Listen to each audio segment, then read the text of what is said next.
Aj na sezónu leto 2012 cestovná kancelária Solvex pripravila možnosť aj pre deti, aby strávili perfektnú letnú dovolenku v Bulharsku, a to formou organizovaných medzinárodných táborov.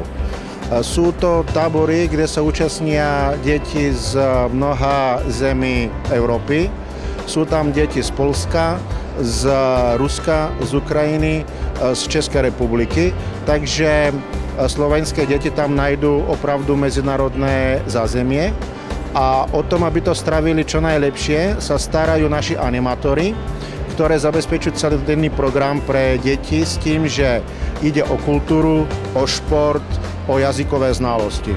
Samozrejme, keď sú pri mori, treba, aby aj každý deň si využívali možnosť kúpať sa v mori, všelijaké športy tam sa veňovať a tiež každý deň skoro je program, na základe ktorého deti môžu navštevovať kultúrne pamätky Bulharska alebo oboznamovať sa s všelijakými specifikami bulharského ľudu a Bulharska ako krajina.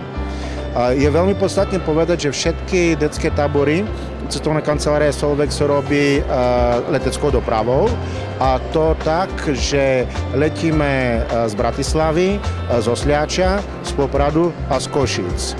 A tiež je zaujímavé to, že máme možnosť ponúkať našim deťom zo Slovenska, aby strávili ak týždeň, tak aj 11 a 12-dňové termíny v Bulharsku. Let do Bulharska trvá okolo 1,5 hodiny, což znamená, že decka sa vôbec netrápia nejakou cestou. Počas letu zabezpečujeme strávu a hlavne nápoje. A všetko máme tak zabezpečené, že už na letisku, po tom, čo rodičia dovezú svoje deti, už ich odovzdávame letuškám a potom v Bulharsku na nich v letisku čakajú naši animátori a delegáti, ktoré sa už starajú o deti počas celého pobytu.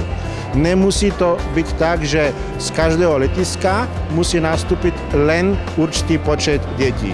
To znamená, že keď sú len 2 deti, tak nastúpia v tom danom letisku do letadla a potom v Bulharsku ich čakajú a pridajú sa k ostatným deckám. Asi je dôležité povedať, že tábory a ubytovacie zariadenia, ktoré ponúkame, sa nachádzajú po celom pobreží. Máme aj v oblasti Varny, v strediskách Zlaté piesky a Obzor, a potom aj v oblasti Burgasu máme ubytovacie kapacity v Sozopole, v Primorsku a v Chytene. Sú tu osvedčené a kategorizované za účelom detských táborov ubytovacích zariadení, kde deti sú ubytované v veľmi kvalitných izbách.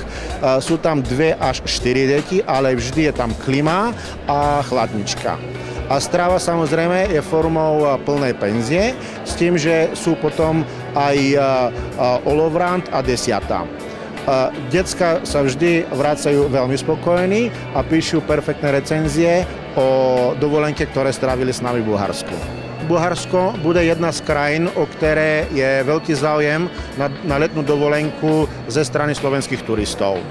Je mnoha faktorov, ktoré k tomu vedú, ale jeden a hlavný letos je to, že Bulharsko bude veľmi kľudná krajina, kde sa neočakajú žiadne problémy. Pritom už ceny na mieste v Bulharsku sú pevne stanovené, tam nemôžeme očakávať nejaké navýšenie, ale predražovanie. A keď k tomu dodáme fakt, že let ze slovenských letisk do bulharských letisk trvá len 1,5 hodiny, tak to znamená, že Slovák nastúpi na letisku napríklad v Sliači alebo v Poprade a za 3 hodiny už sa môže kúpať v bulharskom Černom mori. Pre tých, čo chcú do Bulharska stráviť kratšie alebo dlhší čas, tak je možno aj to, aby si urobili kombináciu od útorka do piatku alebo od piatku do útorka. A tiež pre tí, čo chcú a dlhší čas stráviť pri mori, tak si môžu zakúpiť dvojtýdenný alebo aj až trojtýždenný pobyt. Takže opravdu poďte s nami do Bulharska.